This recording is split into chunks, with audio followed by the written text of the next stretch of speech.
Ал президенттин чечими коркунучтун булагы болуп калган болчу. Албетте иштеген кишиде кемчиликтер дагы болушу мүмкүн. Мен бул боюнча айткандан мындай алыс. Мамлекетибиздин бюджетибизге, экономикабызга келтирилген зыяны аябай көп экен.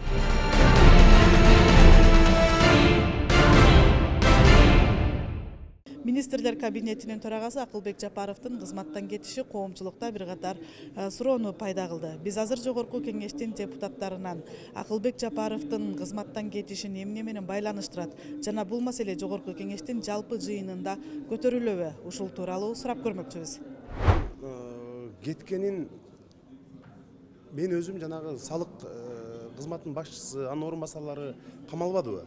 Ал жерде жанагы акциз боюнча чоң ушерп болгон алкоголдук ичимдиктер, ошонун бардыгына жанагы акцизди булар жасалма жол менен салык түшпөй тургандай кылып өзүнчө бир тымыздын схема түзүп алышкан деп атпайбы? Салык кызматы ошол жерде орун басарлары биригип. Эми салык кызматынын түздөн түз Акылбек Жапаров жанагы өзүнүн ишенген кадрын коюп эметкен үчүн менин оюмча анын дагы жоопкерчилиги болду го деп ойлойм да. Ошонун айынан эми ушуну эмне үчүн көзөмөлдөбөдүңүз деп балким ошон үчүн алды го деген ойдомун мен. Башка себептерин билбейт эми, болбосо ал жаш да. Анан мындай иштей бермек да, ким эле жөн эле туруп эле кетем деп калсын. Ден соолугу жакшы болсо, ошон үчүн менимче жанагы жөн эле кетпейт да деп тиги Камчыбек Ташиевдер айтпадыбы? Мен деле ошол Акылбек Жапаров ошол салык кызматынын айынан 30 миллиард деген эми өтө ири суммадагы каражат. Ошол түшпөй калды деп атканда бул өтө чоң айып да, бул өтө чоң мындай бир доо да. Ошон үчүн менимче кызматтан алды го. Бул боюнча эми териштирүү иштери жүрүп атыптыр да. Азыр алдыда дагы далай мындай беттештирүүлөр, териштирүүлөр болот да.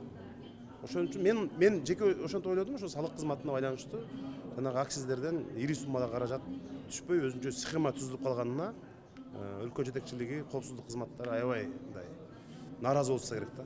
Демек, жогорку кеңеште эмне себептен кеткени тууралуу маселе көтөрүп кереги деле жок деп ойлойсузбу?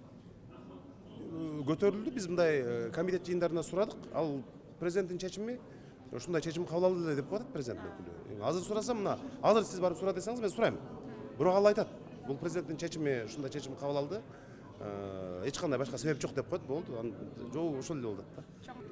Акылбек Усенбековичтин кеткени жакшы болду. Себеби деген акыркы могу жасаган иштери менен көп эмес жанагы өзүнүн мындай ойлонбогон мындай иштери менен, идеялары менен көп зыян келтирди да.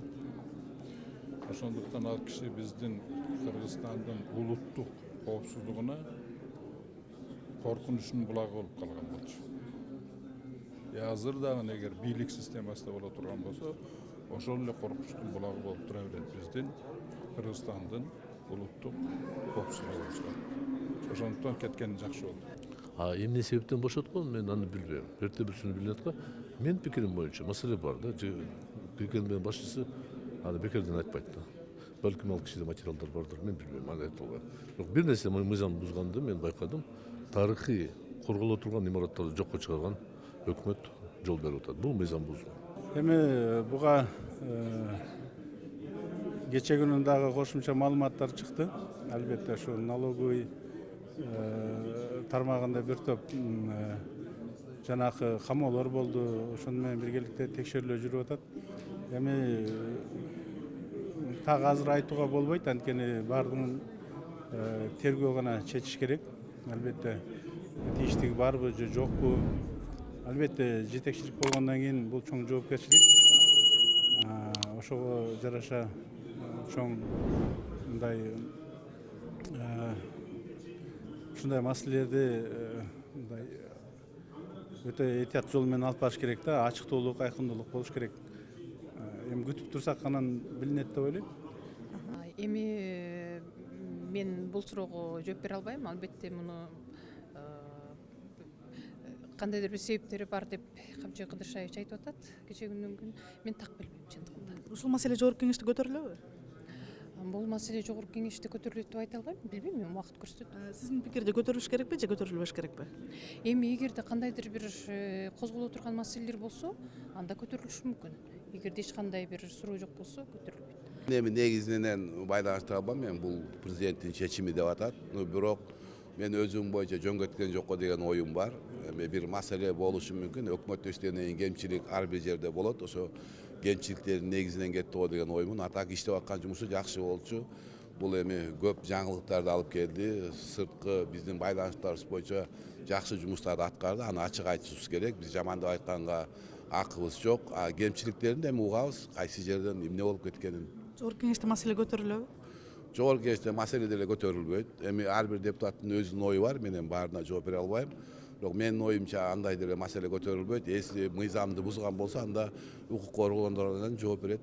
Чынында менде андай маалымат жок, ар кандай сөздөр болуп атат. Ошол эле акциздик марка боюнча сөздөр болуп атат.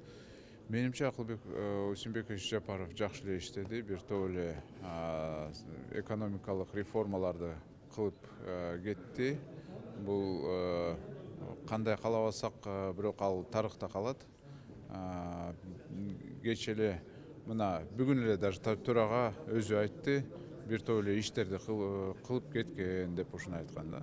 Анан действительно мындай биз дайыма эле киши кеткенден кийин аны жамандайбыз да, бул туура эмес өзү.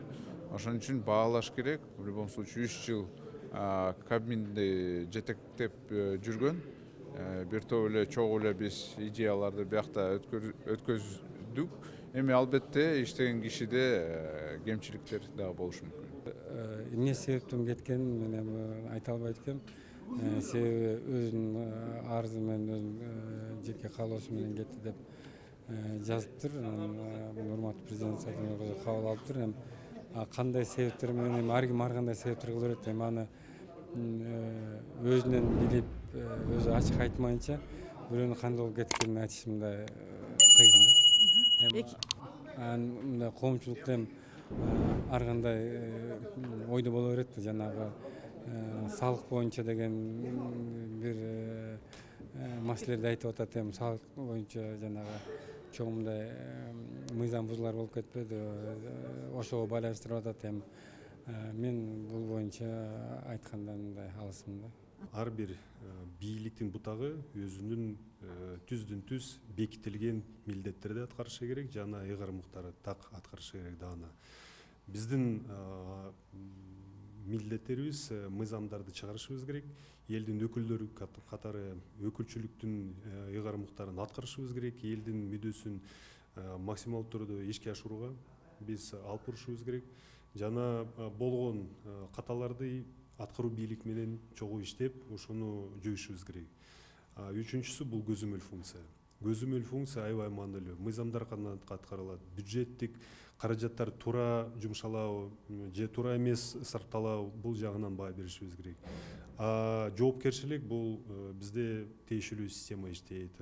Аткаруу бийлигинде укук коргоо органдары иштейт. Алар тиешелүү иштерди козгоп, анан кийин изилдейт, тергейт, тергөөнү алып барат. Экинчи бул башка бийликтин бутагы бул сот система. Сот системага кайрылып, анан кийин алар чечимдерди, өкүмдөрдү чыгарышы керек. Мен Акылбек Усенбековичтин ишмердүүлүгү боюнча анын ишмердүүлүгүндө эки бөлүгү бар. Оң жагынан экономиканын өсүүсү бар эле.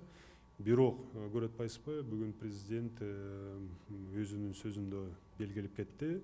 Каталар бар экен. Ушул каталар келтирилген, мына кече күнү пресс-конференция өткөзүп, Камчыбек Кыдыршаевич маалымат коомубузга жеткирди. Анын айтканында 3 миллиард эмес, андан да көбүрөөк, бир топ эсе мамлекетибиздин бюджетибизге, экономикабызга келтирилген зыяны аябай көп экен. Ушул жагынан жоопкерчиликке сөзсүз түрдө мыйзам түрүндө тартыш керек. Анан кийин презумпция невиновности бар. Ошону биз сөзсүз түрдө адам укуктарынын жагынан баарыбыз теңбиз, мыйзамды сыйлайлы. Тергөө азыр болууда. Андан кийин сотко барып, ошол жакта топтолгон далилдерди алар келтирип, сот анан кийин чечимдерди чыгарышы керек. Андан кийин уже көрөбүз.